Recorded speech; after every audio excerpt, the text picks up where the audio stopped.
جی ہم سٹارٹ کرتے ہیں اپنا سبق۔ جمن شیخ اور الگو چودھری میں بڑا یارانہ تھا۔ یارانہ کا مطلب دوستی، یعنی اب میں نے اس ورڈ کو بولا ہے نا، تو آپ نے اس ورڈ کو انڈر لائن کرنا اور اس کے اوپر اس کا میننگ لیڈ پینسل سے لکھنا ہے۔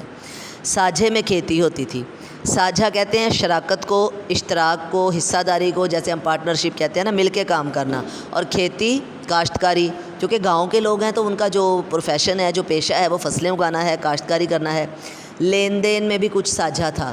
لین دین کا مطلب ہے کاروبار، اور یہاں پہ بھی ساجھا سے مراد شراکت ہے۔ ایک کو دوسرے پر کامل اعتماد تھا۔ کامل اعتماد کو بھی آپ انڈر لائن کریں گے اور اس کے میننگ لکھیں، مکمل یقین اور بھروسہ تھا۔ جمن جب حج کرنے گئے تھے تو اپنا گھر الگو کو سونپ گئے تھے، یعنی اس کے حوالے کر گئے تھے، اس کے سپرد کر گئے تھے۔ اور الگو جب باہر جاتے تو جمن پر اپنا گھر چھوڑ دیتے۔ اس کا مطلب اس جملے کا کہ دونوں دوستوں کو ایک دوسرے پر اتنا اعتماد تھا کہ جب وہ گھر سے دور ہوتے تو اپنے گھروں کو ایک دوسرے کے حوالے کرتے۔ اسی دوستی کا آغاز ان کی دوستی کا آغاز اسی زمانے میں ہوا جب دونوں لڑکے جمن کے پدرے بزرگوار کا مطلب ہوتا ہے والد محترم، شیخ جمعراتی کے روبرو کا مطلب لکھیں سامنے، زانوئے ادب طے کرتے تھے، یعنی ادب اور احترام سے بیٹھنا۔ پرانے وقتوں میں جب لوگ تحصیل علم کے لیے یعنی پڑھنے کے لیے آتے تھے استاد کے پاس، تو استاد اونچی جگہ پر کرسی پر یا چارپائی پر بیٹھتا تھا، اور جو شاگرد ہوتے تھے وہ زمین پر بیٹھتے تھے گھٹنے ٹیک کے نیچے۔ اس کو کہتے ہیں زانوئے ادب طے کرنا، یعنی احترام سے گھٹنے ٹیک کر استاد کے سامنے بیٹھنا۔ الگو نے استاد کی بڑی خدمت کی، خوب رکابیاں مانجی، برتن دھوئے۔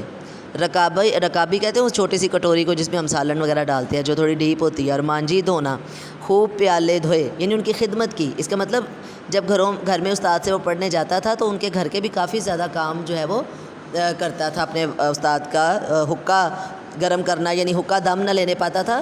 کبھی بھی ایسا نہیں ہوا تھا کہ ان کے استاد کا حقہ ٹھنڈا ہوا ہو۔ اس کا مطلب کہ جیسے ہی وہ تھوڑا ٹھنڈا ہوتا تھا یہ پھر آگ نہیں جلا کر حقہ تازہ کرتا تھا۔ جو لوگ حقہ پیتے ہیں بزرگوں جن گھروں میں، تو ان کو پتہ ہوتا ہے کہ حقے کی آگ جلانا، گرم کرنا یہ بڑا کام ہوتا ہے، تو یہ بھی خدمت سمجھی جاتی تھی، اور مہمان کی تواضع بھی۔